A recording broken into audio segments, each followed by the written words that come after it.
Bienvenue sur le podcast de l'incubateur d'avocats.be. Afin d'accompagner les avocats face à la vague du numérique, notre équipe part à la rencontre d'experts qui partagent avec nous leurs connaissances et comment elles peuvent servir aux avocats.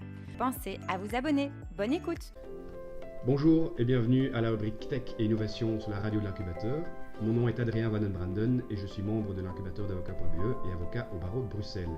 Aujourd'hui, nous allons parler des intelligences artificielles conversationnelles, encore appelées chatbots. Comment est-ce que ça marche? Pourquoi les avocats doivent-ils s'y intéresser? Ces chatbots vont-ils, comme certains le prétendent, remplacer le travail des avocats, ou en tout cas une partie? Pour en parler avec nous, j'ai le plaisir d'accueillir Alexis Safarikas. Bonjour Alexis. Bonjour. Alexis, tu travailles, te lances, ou tu es plutôt consultant dans le domaine des IA conversationnels. Oui. Et des chatbots. Peux-tu nous en dire plus à ce sujet? Oui, alors j'ai démarré, je travaille depuis quelques années déjà dans le domaine du digital. J'ai démarré il y a 3 ans au sein d'une agence pour laquelle je travaillais. J'ai démarré moi-même le développement d'un petit chatbot, c'était le tout début. C'était quand Facebook a annoncé l'ouverture de ses plateformes messageurs au chatbot justement. Donc je me suis intéressé, je me suis dit tiens, il y a quelque chose qui pourrait se faire là-dessus. Donc j'ai développé mon premier et il s'avère que je l'ai vendu à l'un de nos clients et c'est comme ça que j'ai un peu démarré à travailler sur ce genre de projet. Aujourd'hui donc ça fait un peu plus de 3 ans et je le fais depuis personnellement mais pour des grosses entreprises donc dans le secteur du télécommunication, de la banque et aussi de l'énergie, de l'automobile aussi. Donc voilà, j'ai couvert plusieurs secteurs. Toujours avec cette approche effectivement de l'interface conversationnelle et de l'intelligence artificielle. Super. Alors justement, on en a parlé, où le mot est tombé, chatbot, intelligence artificielle.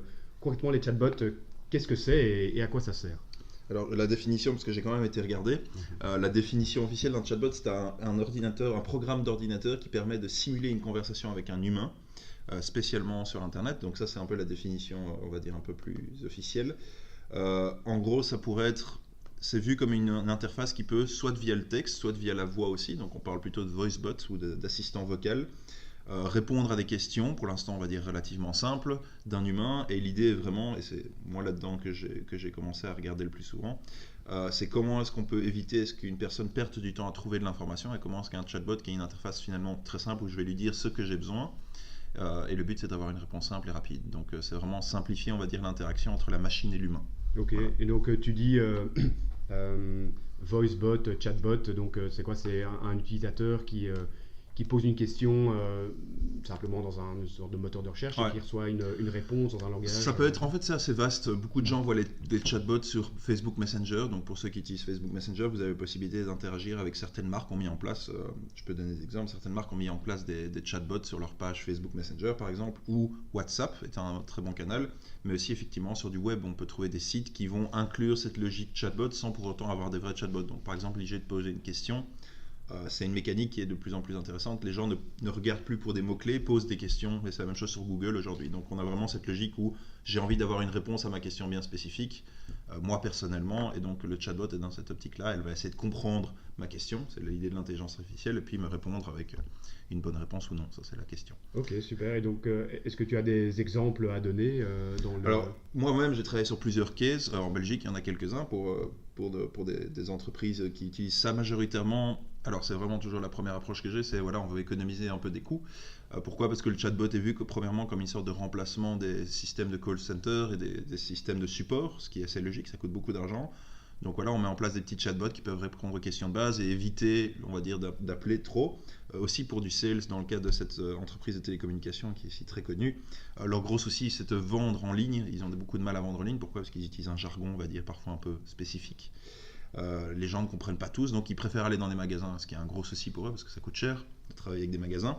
Donc du coup, l'utilisation d'un chatbot, on a mis ça en place sur leur site récemment, et aujourd'hui, on remarque que les ventes ont fait fois, c'était plus 125% de ventes avec l'utilisation d'un chatbot. Pourquoi? Parce que non seulement c'est un petit moyen de convaincre les gens d'acheter, mais aussi il y a un système qui permet de répondre aux questions en live. Alors on crée une intelligence derrière qui commence à répondre de plus en plus à des questions. Il y a des exemples dans le domaine. Alors dans le domaine du droit, on en avait déjà parlé ensemble en dehors. Il en existe quelques-uns. J'ai jamais vraiment trouvé d'exemple qui fonctionne vraiment parfaitement. J'ai voulu essayer celui Lee et Ali, qui est celui qui est mis en place par c'est, je crois, des juristes. Oui, tout à fait. Malheureusement, j'arrivais pas à m'inscrire dessus, donc j'ai pas pu le tester. Mais il en existe d'autres. Moi-même, j'ai travaillé, et malheureusement, ça n'a pas abouti, mais j'ai travaillé sur une discussion avec une grosse boîte pharmaceutique qui mettait en place un chatbot. Alors ici, en interne, l'idée était d'avoir une interface qui permet à tous les employés au niveau global de pouvoir poser des questions sur les produits et sur les législations et d'avoir une réponse qui est centralisée. Et ça, c'est souvent le plus gros problème des pharma, c'est qu'ils veulent pouvoir être sûrs que l'information qui est dispatchée est correcte. Donc créer un chatbot qui permet de rendre la bonne information sur base des questions qui lui sont posées. Donc voilà, il existe différents use cases, il existe aussi des possibilités de faire ça pour des campagnes marketing. Je l'ai fait pour une grande marque d'automobile. Le lancement d'une de leurs nouvelles voitures, on a fait une sorte de petit configurateur sur Facebook Messenger, ce qui était intéressant. Donc les gens pouvaient choisir la couleur de la voiture, le type de modèle, et à la fin de la conversation, ils recevaient un email avec les infos qu'ils avaient choisies et le moyen d'aller tester la voiture dans un garage. Et alors, justement, tu parlais d'exemples en interne. Effectivement, j'ai l'impression que ça se fait pas mal dans justement des entreprises, des gros groupes, où les personnes du business vont, au lieu d'envoyer des emails aux personnes légales, vont simplement poser leurs questions à leur chatbot et recevoir cette... En fait, il joue un peu le rôle de knowledge manager, on va dire. C'est-à-dire que c'est une intelligence qui va centraliser une certaine quantité de données au sein d'une entreprise, par exemple sous forme de données légales ou beaucoup dans le domaine des ressources humaines aussi, qui va permettre à l'utilisateur ou à l'employé de pouvoir poser des questions de manière centralisée et à l'entreprise d'être sûr que cette question, on va dire, est bien répondue puisque c'est elle qui a mis en place la base de données derrière, et donc pour éviter, on va dire, qu'elle ne se trompe par la suite, quoi. Et alors, parce que justement dans le domaine du droit, on commence à explorer, on a parlé de Lee et Ali, je sais qu'il y a Lorenza aussi qui a été lancé par un cabinet d'avocats.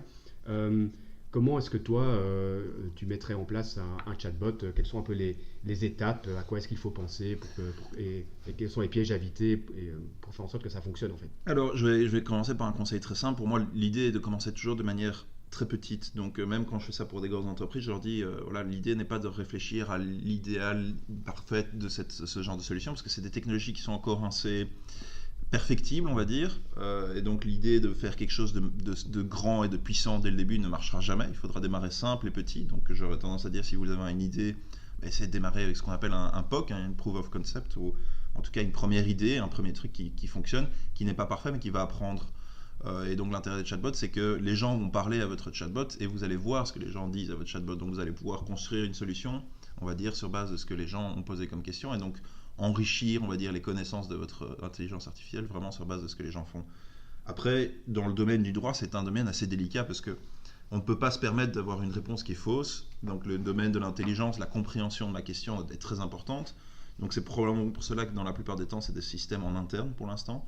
Pourquoi? Parce qu'on évite l'erreur par rapport à un client ou par rapport à un utilisateur externe à l'entreprise. On fait en sorte que l'information reste interne à l'entreprise.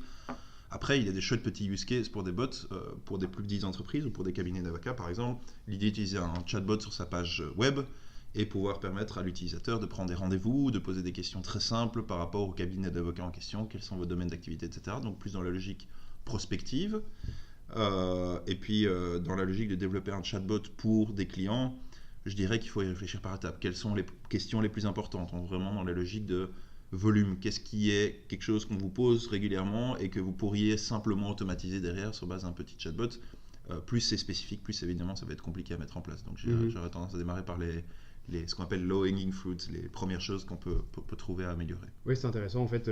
L'idée, et je pense que c'est un peu l'erreur à mon avis que beaucoup de personnes en business font, et peut-être les avocats seraient tentés de le faire, mais de se dire ok, on va du coup toute notre pratique, on va essayer de la faire par un chatbot.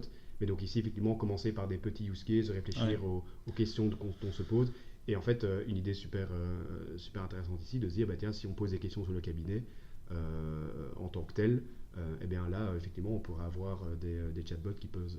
disons qu'on prend moins de risques en utilisant des choses plus simples, ça c'est sûr et certain, parce que c'est vraiment... On n'est pas encore aujourd'hui à l'heure où les robots vont prendre notre place, loin de là. Ça va vite, mais ce n'est pas encore le cas. Donc ça veut dire qu'il faut être malin dans son approche et faire en sorte de Si vous proposez à des clients de pouvoir répondre à des questions légales, mais que votre chatbot ne fait que répondre « je ne comprends pas ce que vous posez comme question », il va y avoir une sorte de frustration, et donc finalement ça va apporter plus de mauvaises choses que de bonnes choses. Donc commencer simple, par exemple, dans l'idée de petites informations simples sur le cabinet, de un, c'est facile comme information, c'est facile à comprendre, mais aussi si jamais le bot se trompe, par exemple, il n'y a pas une influence énorme sur le comportement, on va dire, de la personne. Elle va se dire, ah bon, ça fonctionne pas très bien, je vais appeler. Donc on est dans une logique, pour l'instant, toujours un peu de phase transitoire.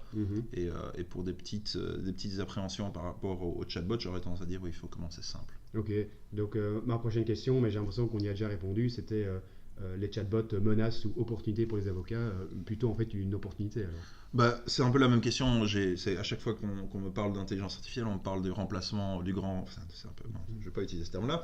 De remplacement. Je pense que c'est comme pour tous les domaines. L'idée n'est pas ici de remplacer. L'idée ici est d'assister. J'aime beaucoup reprendre le cas de la médecine, puisque c'est un cas aussi, un domaine qui est très, on va dire, touché par ce domaine-là aussi. Maintenant, les intelligences artificielles sont capables de lire des radios, par exemple, les radios d'un hôpital, et dans 97% des cas vont très rapidement, et en plus de ça vont donner la bonne réponse. Donc on est dans une logique où on peut traiter plus rapidement une quantité d'informations. Donc par exemple en Afrique, où ils ont des gros soucis d'accès à l'information médicale, on est là dans la logique où les machines pourront rendre ça de manière beaucoup plus accessible. L'humain alors intervient quand la machine a un doute ou quand la machine désire une validation, et la personne, en tant que le docteur par exemple, le radiologue dans ce cas-ci, peut passer plus de temps sur d'autres tâches. Clairement, il va y avoir un chiffre de certains types de jobs. Désolé. Mais je pense que dans le cadre de l'avocat, puisqu'on est quand même dans un domaine où il s'agit de réfléchir et de fournir des solutions, on va dire, créatives dans le sens où on doit apporter des solutions sur base de plusieurs éléments d'information qu'on dispose, je ne pense pas effectivement que le chatbot va remplacer l'avocat d'ici peu. Mais clairement, on peut être utile comme outil d'assistance, ou en tout cas comme outil pour toucher plus rapidement les gens, ça c'est sûr. Ok, top.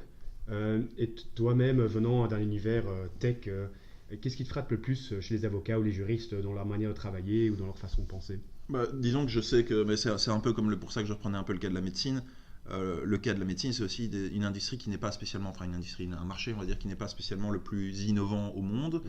Je pense que les avocats sont un peu dans cette logique-là. J'ai beaucoup d'amis avocats, donc je vois un peu leur façon de travailler, et parfois je me rends compte que, par exemple, pour les systèmes, je pense que c'était pour déposer des documents au barreau, ça fait que quelques années que vous avez le droit de le faire par email. Et je trouvais ça assez sidérant, mais voilà, donc on n'est pas dans un domaine extrêmement innovant. En même temps, on touche aux droits des gens, comme dans la santé, on touche à la santé des gens. Donc je suis dans l'idée de dire, dans ces domaines-là, je ne préférerais pas avoir trop d'innovation qui chamboule toutes les semaines, parce qu'on commencerait quand même à se poser des questions sur la stabilité de notre droit. Donc je pense effectivement le monde des avocats est parfois un peu derrière, mais pourquoi pas, en soi c'est celui qui doit en faire en sorte que tout soit réglo et tout soit bien pensé, donc je préfère qu'ils prennent un pas de hauteur et qu'ils soient en conscience en tout cas de comprendre ce qui se passe, ce serait important. Donc je suis ravi qu'il y ait des initiatives comme la tienne qui existent pour montrer un peu qu'il existe d'autres choses dans le domaine du droit et des avocats, et donc voilà, mais effectivement il y a plein de choses à faire encore.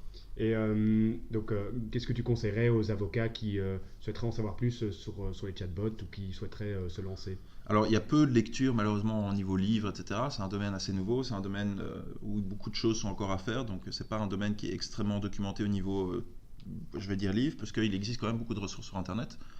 Si vous tapez chatbot bêtement sur Google, vous allez trouver par exemple Chatbot Magazine ou Chatbot Life, oui, malheureusement bête non, qui sont des très bons sites où on va retrouver pas mal d'informations génériques sur les chatbots, assez accessibles, parce que après vous allez très vite tomber sur des sites plutôt orientés intelligence artificielle, où là on rentre dans une logique un peu plus technique parfois. Donc je pense que simplement se renseigner sur Internet, trouver 2-3 blogs comme Chatbot Magazine ou Chatbot Life qui sont des très bons blogs qui abordent la question. Après, je suis ravi de discuter aussi, donc j'évangélise un petit peu sur le sujet. Mais il y a beaucoup de documentation sur Internet, j'aurais tendance à dire.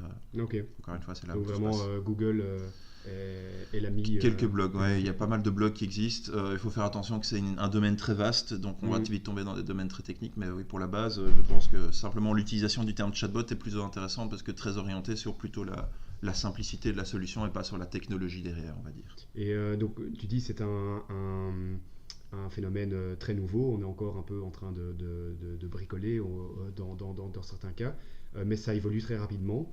Dans les 2, 3, 4, 5 années à venir, quelles sont les grosses tendances ou les gros changements que tu anticipes Alors la voix va arriver, ça c'est clair et net. Ça c'est vraiment un des sujets sur lesquels je suis plus impliqué, c'est sur vraiment l'utilisation de maintenant ces assistants vocaux, donc Google Home, Alexa, même votre Siri sur votre téléphone. Tous ces outils-là vont vraiment se développer de manière importante. Pourquoi pas déjà aujourd'hui? Parce que les langues, effectivement, toutes ces intelligences artificielles et toutes ces reconnaissances de voix travaillent très bien en anglais. Elles se développent tout doucement en français, néerlandais et dans beaucoup d'autres langues. Mais ça prend du temps. Je sais que par exemple, certains patois en néerlandais vont être très difficiles à comprendre pour ces intelligences, donc on travaille toujours là-dessus. La voix est donc un des facteurs principaux. Le deuxième facteur, c'est l'amélioration de ces intelligences. Aujourd'hui, il y a un énorme travail qui est réalisé, ça coûte très cher aux entreprises pour entraîner, on va dire, l'intelligence. C'est comme un enfant, ces intelligences ont besoin de comprendre, de recevoir de la donnée pour pouvoir s'améliorer. Et donc, il y a un gros travail humain qui est réalisé derrière. C'est ce qu'on appelle de l'assistance dans l'entraînement de ces intelligences. C'est aussi des choses qui vont évoluer, c'est-à-dire que ces machines vont être à un moment capables d'apprendre par elles-mêmes. Certains domaines, encore une fois, on ne va pas se faire tuer par tous ces robots, mais on va arriver dans une logique où ces machines seront plus capables d'apprendre par elles-mêmes, d'avoir moins besoin d'un être humain derrière pour pouvoir les développer, on va dire. Donc, voilà. C'est ça, où tu vas pouvoir avoir des chatbots que tu vas pouvoir acheter, louer, et qui seront en fait immédiatement opérationnels. Exactement, ça commence à se développer, ça existe déjà dans certains secteurs spécifiques. Pourquoi? Parce que, par exemple, dans le secteur du télécom, il y a beaucoup de boîtes qui se développent dans vraiment la compréhension de tout ce qui est vocabulaire téléco. Et c'est ça qui est intéressant, c'est-à-dire que c'est la logique de dire une intelligence doit être entraînée à comprendre certains types de phrases, certains types de questions, certains types de données. Et donc effectivement, il y en a qui commencent à spécialiser dans certaines verticales, on va dire, de marché, et qui fournissent des solutions beaucoup plus clés en main, donc moins coûteuses aussi. Il y a 5 ans, vous auriez eu besoin de mathématiciens, d'ingénieurs, d'une armée de data scientists pour réaliser ce genre de projet. Aujourd'hui, avec une équipe de 3-4 personnes, on peut développer quelque chose d'assez puissant déjà aujourd'hui. Donc voilà. Super. Écoute, Alexis, merci beaucoup d'avoir joué au jeu des questions-réponses sur ce thème passionnant que sont les chatbots. Chers auditeurs, si vous aimez ce que vous entendez, n'hésitez pas à vous abonner à la radio de l'incubateur pour être tenu au courant de nos prochaines publications. Nous publions un podcast environ toutes les 2 semaines. Et si vous êtes intéressé par le droit et l'innovation, rendez-vous sur notre site www.incubateur.legal et suivez-nous sur LinkedIn et Twitter. Depuis Bruxelles, Adrien Van den Branden pour l'incubateur d'avocat.be.